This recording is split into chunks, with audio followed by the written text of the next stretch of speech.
Hey, good morning and welcome to 3+U. Well, I am so stoked about our first guest. We've got a great show the entire hour, but we're welcoming back an old friend, Dr. Mike Zarnecki, the lung doc. That's right. He is here, and he used to come on Channel 3 all the time. Those are the good old days. But back in the days, we weren't talking COVID, and that is the deal. And as a pulmonologist, you're on the front lines, my friend. People don't understand your reputation in this community, and that you make me feel a little bit better that you're in the fight with this. Every day you're dealing with COVID patients, and you actually, and the reason you're here is you're talking about opening a post-COVID clinic. Post-COVID clinic. Let's start there and talk about Sure. that, and then I want to pick your brain for just COVID information and where we are. Well, first, of course, I just want to mention we're 6 feet apart. We always wear your mask. I have my mask here with me. But during the interview, we want to make sure we get the information out clearly, so I have my mask off. Absolutely. Our post-COVID clinic is in our new Hickson Lung Center. Our office we just opened up inside an imaging center, so we have the capability to do studies with our post-positive COVID patients who are either coming out of the hospital, or acutely infected and sick enough to be in the hospital, or were identified with a positive result from a PCR test, for example, and are now still experiencing symptoms and are having problems 1 month, 2 months, up to 90 days out from their initial diagnosis. Initially, we were calling these patients long haulers. I tend to now call them identified as a COVID patient with a long tail. Now that's something that everybody is starting to hear more about, is the after effects. That's right. The trouble breathing, can't walk to the mailbox without running out of breath. Perfectly healthy people previously. Is there permanent damage that's being done, or is it just taking a really long time for all of the effects to get out of the system? That is what we don't know. We suspect there's going some permanent damage. We don't know the extent of it, but it seems the majority of it is just a long time to recover and heal. Part of what our post-COVID clinic is going to be involved in is clinical studies, enrolling in national studies with NIH and CDC, where we can do CT scans of your lungs, do serial or every visit a PFT, a pulmonary function test. You blow through a tube to see how strong your lungs are, how well they rise and fall, and how forcefully you can get air out of your lungs. Gives us very specific information about the damage to your lungs or the recovery of your lungs, particularly if we have a PFT result prior to any COVID infection that you had. These are all very important factors, and identifying we were saying before we started, almost on a weekly basis, things are changing. New therapies, new techniques to test, new studies, new information out there, supplementation, exercise, to help people breathe better again. That's what I do. I'm a lung doctor. We help people breathe better again.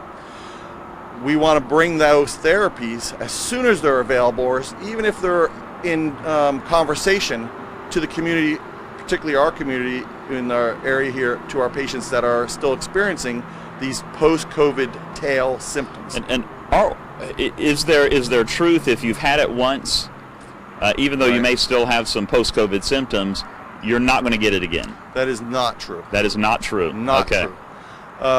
There is definitely a risk that your immunity will wane with the antibodies, and that there is a possibility to develop or be exposed to COVID again. The question really is, will you have the same symptoms? Will you experience the same severe inflammatory response or bradykinin response, which we'll talk about now as well, or is it muted? And the expert consensus right now, the data, the studies are occurring, seems to suggest you'll be at lower risk, but we don't know what that is. But there's still a risk to catch it again. Are we any further along with the antibodies, with people that have something in their system that prevents them from getting it and using that as a treatment? And the second part of that is, are we any closer to a vaccine? So the first part of your question, antibodies. The testing for antibodies has gotten much better. Whenever you have a foreign object or entity in your body, you're going to develop antibodies. Whether we can detect it good enough is a big was a big problem initially on. With better testing for antibodies, we're able to identify patients who develop those antibodies. There's several kinds of them, but keeping it simple, yes, you develop antibodies. They seem to last, if you have a mild case, up to about 30 to 60, maybe 90 days, but it tends to tail off. And during that period of time, you're going to probably be okay. You may not be able to get reinfected. You're going to be able to fight off. So ideally, hopefully, if somebody had those antibodies, even though they tail off, that would buy them time until the pandemic's out. That's what we hope. The buy us time to get a vaccine. Yeah, to get a vaccine, absolutely. The other interesting piece is it seems like your antibodies are much more effective the sicker you are initially. But you don't really want to get that sick, right? You don't want to be in the hospital and then come out and say, well, I got really robust antibodies.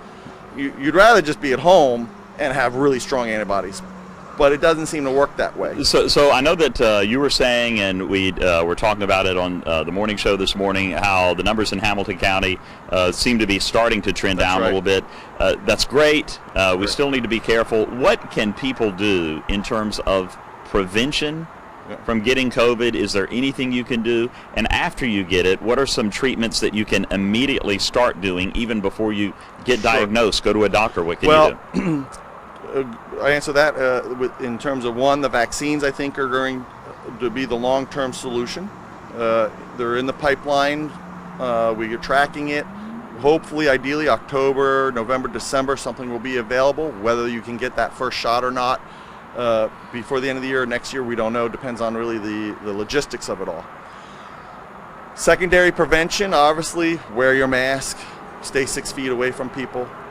Wash your hands, wash your hands, wash your hands. I think it's pretty consistent. About 80% of this is spread by droplets, which basically means contact.